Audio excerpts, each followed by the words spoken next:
Dear pharmacist, आज का news आप पढ़ सकते हो। ये न्यूज जो है, जनरल स्टोर पर भी दवा बेचने का दिशा में आगे बढ़ी सरकार। मतलब कि आप साबुन सरफ और भिंडी सब्जी सारे चीजें बेचो, साथ में दवाएं भी बेचो। वो जो है गवर्नमेंट डिसाइड करने जा रही है। अब ये जो दवाओं को बेचने का अधिकार मिला हुआ है, जस्ट लाइक टॉफी, ठीक है, वो जो है सरकार कर रही है। इसके ऊपर हम लोग डिटेल में एनालिसिस करेंगे और जानने की कोशिश करेंगे यह फायदे की बात है कि नुकसान की बात है, यह आइडिया कैसे आया, और गवर्नमेंट इस पर पूरी एक्सप्लेनेशन दे कि आखिर फायदा कैसे आम जनता को पहुंचेगा। हम लोग देखते हैं पूरी न्यूज कि न्यूज है क्या। न्यूज में ये बोला गया है, जनरल स्टोर पर भी दवा बेचने की दिशा में आगे बढ़ेगी सरकार, और जल्दी आपको over the counter drug OTC medicine की बात करने, जो कि नॉन प्रिस्क्रिप्शन मेडिसिन होती है। मतलब कि जो डॉक्टर की पर्ची की रिक्वायरमेंट नहीं होती है इसको खरीदने से, ठीक है, वो ओटीसी मेडिसिन होती है। ठीक है, और इसको जो है दवाओं को मेडिकल स्टोर खोजने की जरूरत ही नहीं पड़ेगी। क्यों? ये दवाएं किसी भी जनरल स्टोर या किसी भी कॉस्मेटिक की दुकान पर मिलने लगेगी। मतलब कि आप साबुन सरफ और दाल चीनी खरीदने गए हैं और आपका मन कर गया कि आपका सर दर्द कर रहा है और पैरासीटामोल लेना है, या एसिक्लोफेनिक लेना है, या बुखार पड़ गया और पैरासीटामोल खाना है, तो उसके लिए आप जनरल स्टोर से खरीद लेंगे। यही, या पाउडर खरीदने गए, लिपस्टिक खरीदने गए और थोड़ा सा मन है एस्प्रिन खाने का, और यदि ओटीसी मेडिसिन में है एस्प्रिन, तो उसको भी आराम से खरीद आप सकते हैं। अब ओटीसी मेडिसिन की क्राइटेरिया क्या है, इसके ऊपर भी हम लोग आगे देखेंगे। पहले हम ये जो है जनरल जो लैंग्वेज है उसमें हम बताते हैं। फिर सरकार ने इस दिशा में एक और कदम बढ़ा दिया है। Central drug standard control organisation ने ड्रग टेक्निकल एडवाइजरिंग बोर्ड की कमेटी को सिफारिशें मान ली है। ठीक है, ड्रग टेक्निकल एडवाइजरिंग बोर्ड।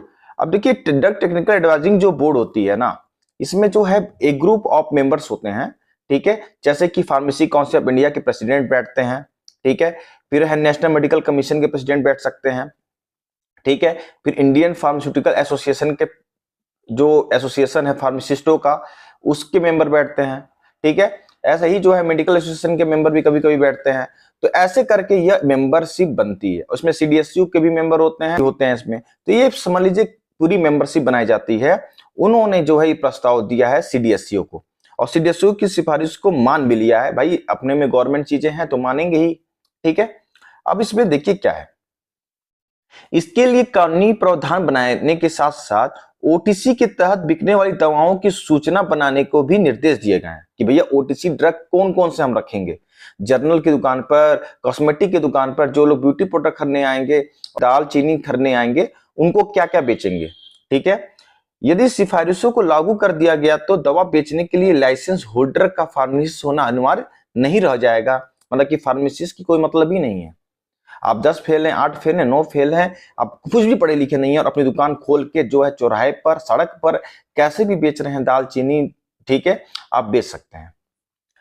कि all India organisation of chemist and druggist एक है, all India chemist and druggist, इसके जो अध्यक्ष हैं, महासचिव हैं, राजू सिंघल ने इसका विरोध किया है। भाई क्यों नहीं करेंगे, जो कि ये संस्था जो है नॉन फार्मा की है, पर इन्होंने जो है विरोध किया है क्योंकि सबसे बड़ी संस्था यही है जो दुकानों पर कंट्रोल करते हैं आज भी, केमिस्ट एसोसिएशन।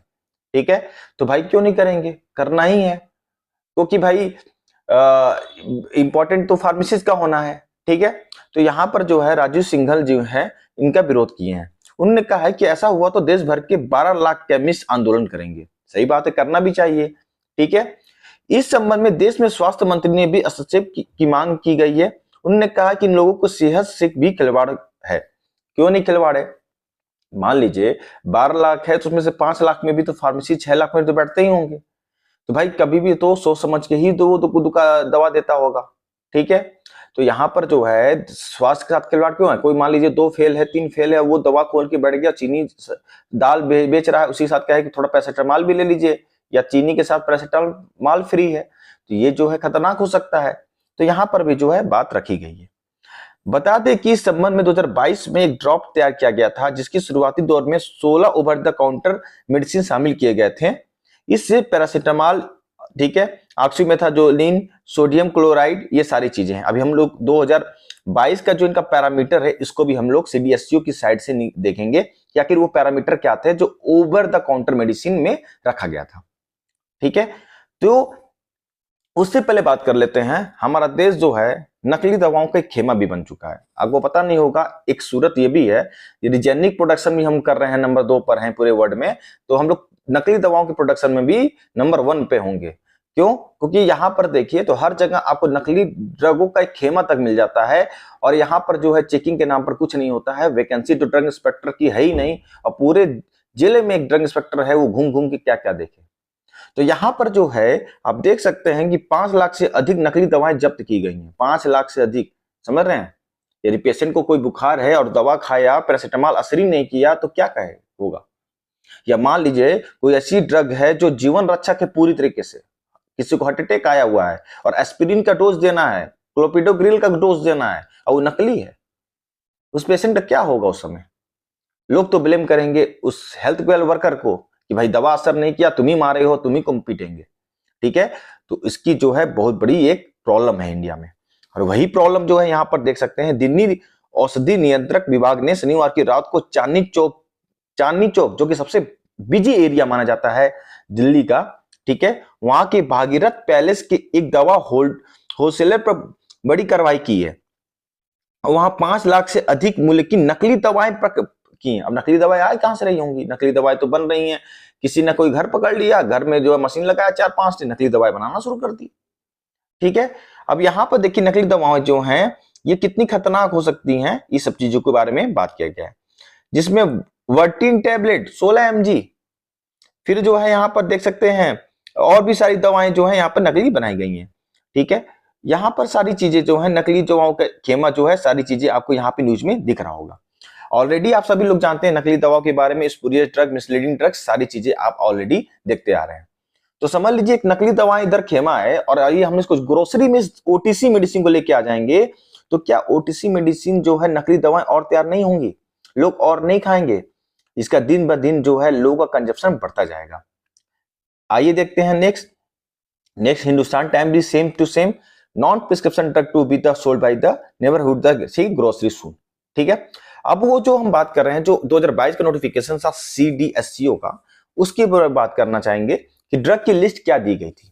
ठीक है, अब ड्रग की लिस्ट की बात कर रहे हैं तो देखिए ये है 25 मई 2022 का लिस्ट, जिसमें कुछ लिस्ट तैयार किए गए थे। ठीक है, CDSCO के द्वारा, और कहा गया था कि भैया देखो नॉन प्रिस्क्रिप्शन मेडिसिन है, इसको आसानी से आप सुपरविजन ऑफ फार्मासिस्ट आप आसानी से इसको डिस्पेंस कर सकते हैं, और 5 दिन का जो है आप दवा देंगे, यदि मरीज सही नहीं हुआ तो हम उसको डॉक्टर के पास भेजेंगे। तो इसमें जो ये लिस्ट थी, इसकी देखिए हम लोग जूम करके इसमें, तो देखिए इसमें कुछ प्रोविडोन आयोडीन है 5%, ठीक है, सोल्यूशन फॉर्म में, क्लोरोहेक्सिडिन माउथ वॉश था, क्लोट्राइमाजोल क्रीम है। ठीक है, फिर यहां पर देखिए तो यहां पर आपको पैरासिटामोल 500 mg दिख जाएगा, सोडियम क्लोराइड नेसल स्प्रे दिख जाएगा, कीटोकोनाजोल शैम्पू दिख जाएगा, नेक्टोलोस सोल्यूशन दिख जाएगा। ठीक है, ऐसे ही भी और भी सारी जो है चीजें दिखेंगी ड्रग में, जैसे कि बेंजाइन पेरोक्साइड दिख जाएगा, कैलामाइन लोशन है। ठीक है, फिर है बिस्कोडाइल है। तो ये सारी चीजें जो है आपको दिख जाएंगी, और यह सभी मेडिसिन के अपने एक साइड इफेक्ट है, सभी के। यदि इसको ओवर कंजप्शन कर दिया जाए तो पैरासिटामोल सभी को पता है कि हिपेटोटॉक्सिसिटी कॉज करता है, वैसे ही इलेक्ट्रोलोज ज्यादा लिया जाए तो और भी उसके अपने साइड इफेक्ट हैं।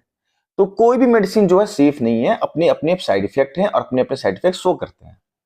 अब इतने सारे मेडिसिन जो को यदि आप ग्रोसरी पे, कॉस्मेटिक शॉप पे बेचना शुरू कर देंगे तो क्या वो पेशेंट हिट के लिए रहेगा? इसके क्या आपको चांसेस हैं कि ये सेफ हैं? सुपरविजन ऑफ फार्मासिस्ट रहेंगे? अभी तो चलो ठीक है, पेशेंट आता है यदि गलत दवा भी बोलता है तो उसको फार्मासिस्ट हो यहाँ पर वो उसको सुधार देता है, पर यहाँ पर ये चीज सबसे बड़ी चुनौती हो जाएगी। जो आपका दुकानदार है 5 तक पढ़ा है, 4 तक पढ़ा है, बहुत सारे तो नाम तक नहीं जानते हैं, क्या वो दवा जो है सेफ रूप से वो डिस्पेंस कर पाएंगे, सेफ रूप से उनको डोजिंग बता पाएंगे? ये सबसे बड़ा क्वेश्चन मार्क जो है हमारे सामने आया है। यहाँ पर कुछ दिन पहले ही की खबर है जिसमें बोला एक बहुत ही चर्चित फिजिशियन है, उन्होंने बोला था कि डोलो 650 जो है लोग कैडबरी जेम की तरह खा रहे हैं। बाह में दर्द है, पैरासिटामोल खिला दो। ठीक है, मूड अच्छा नहीं है, पैरासिटामोल खिला दो। आज के समय ये है, थोड़ा सा फीवर हुआ, पैरासिटामोल खा लो। ठीक है, तो ये कैडबरी जेम की तरह जो है आसानी से जो है अभी लोग खाए जा रहे हैं, अपने यहाँ 5-5 पत्ता रख लिए। तो कितना खतरनाक है, तब भी यहाँ पर अभी क्या है, उस चीज को तब भी प्रिकॉशन के साथ रखा गया है। फिर ये जो है आपको और भी घातक रूप से बिकेगा, और भी ज्यादा डेंजरस रूप से बिकेगा। अभी तो इस चीज पे है कि एक निश्चित लाइसेंस दुकानें हैं, उसको हम लोग कंट्रोल कर सकते हैं, हमारे हाथ में है। पर घर घर यदि दुकानों पे आ जाएगा तो क्या कंट्रोल किया जा सकता है? नहीं किया जा सकता है। ठीक है, तो ये सबसे बड़ा क्वेश्चन है। ठीक है, तो दैनिक भास्कर जो है कि छपी हुई खबर के अनुसार जनरल स्टोर पे दवा बेचने का दिशा में आगे हम लोग बढ़ रहे हैं। ठीक है, अब इसके क्या क्या जो है दिक्कतें और हैं, इसके ऊपर हम लोग एक बार एक्सप्लेनेशन कर लेते हैं। देखिए, गलत निदान और उपचार का खतरा बढ़ जाएगा। क्यों? क्योंकि भाई जाहिर सी बात है, मेडिकल स्टोर पे जो फार्मेसिस्ट अवेलेबल है, ठीक है, वो 2 साल 4 साल जो भी पढ़ाई किया अपना, कम से कम जानकार तो है उसका, दवाओं का। तो जनरल स्टोर पे फार्मेसी उपलब्ध नहीं होंगे, जो आपकी कॉस्मेटिक शॉप होगा, जिससे लोगों में अपनी बीमारियों को सही निदान किए बिना ही गलत दवाएं ले सकते हैं। इससे उनकी स्वास्थ्य स्थिति को बिगड़ सकती है। नकली और मिलावटी दवाओं का खतरा बढ़ जाएगा। जनरल स्टोर की दवाओं की गुणवत्ता और भंडारण की निगरानी करना मुश्किल हो जाएगा कि भैया देखो 25 से 30 डिग्री टेम्परेचर होना चाहिए। जो मेडिकल शॉप है वहां पर तो क्या होता है, वहां पर एक एसी होता है, कूलर लगे होते हैं, एसी होता है, उस टेम्परेचर को मेंटेन किया रहता है। पर क्या ये जनरल स्टोर पे मिलेगा? क्या वो कॉस्मेटिक स्टोर पे मिलेगा? ठीक है, सबसे बड़ा क्वेश्चन मार्क है, जिससे नकली और मिलावटी दवाएं बिकने की संभावनाएं बढ़ जाएंगी और ये स्वास्थ्य के लिए अच्छा नहीं होगा।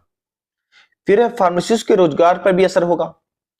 यदि दवाएं आसानी से जनरल स्टोर पर उपलब्ध हो जाएंगी तो फार्मासिस्ट की मांग कम हो जाएगी, जिससे उनके रोजगार पर भी नकारात्मक उपयोग होगा। और नकारात्मक उपयोग होगा तो असही जो है, अभी महाराष्ट्र गवर्नमेंट ने 5 साल के लिए जो है फार्मेसी कॉलेज को बैन किया है, क्योंकि 90,000 में से 26,000 सीटें खाली रह गई। तो क्या जो है लोग इसकी ओर आएंगे, जिनको मेडिकल शॉप करना है, जिनको एम ही है कि मेडिकल शॉप खोलना है हमको, ठीक है, आगे बढ़ना, ग्रोथ करना है, ठीक है, तो उनका रुझान कम हो जाएगा, जिससे कारण जो है फार्मेसिस्ट की जो है संभावनाएं बनने की या फार्मेसिस्ट में रोजगार पाने की कम हो जाएंगी। फिर आ जाए ये नेक्स्ट है दवाओं के बारे में अपर्याप्त जानकारी। जनरल स्टोर के कर्मचारियों के पास दवाओं के उपयोग, खुराक और संभावित दुष्प्रभाव मतलब साइड इफेक्ट के बारे में पूरी जानकारी नहीं हो सकेगी, जिससे जो ग्राहक है उसमें गलत और अधूरी जानकारी मिलेगी और उसको गलत तरीके से उस दवा को खा सकते हैं। कि दवाओं के अनुसूचित भंडार, दवाओं में एक निश्चित तापमान और वातावरण स्टोर करने की आवश्यकता है, जैसा कि मैंने ऑलरेडी बताया था। इससे उसकी गुणवत्ता खराब होगी और वो दवा जो है डेंजरस हो सकती है। तो ये सब रीजन है जो कि गवर्नमेंट करने जा रही है और इसका जो दुष्प्रभाव है ये देखने को हमको मिलेगा। आपकी क्या राय है आप कमेंट बॉक्स में जरूर बताइए। आज के लिए इतना ही, फिर मिलेंगे नई वीडियो के साथ। धन्यवाद।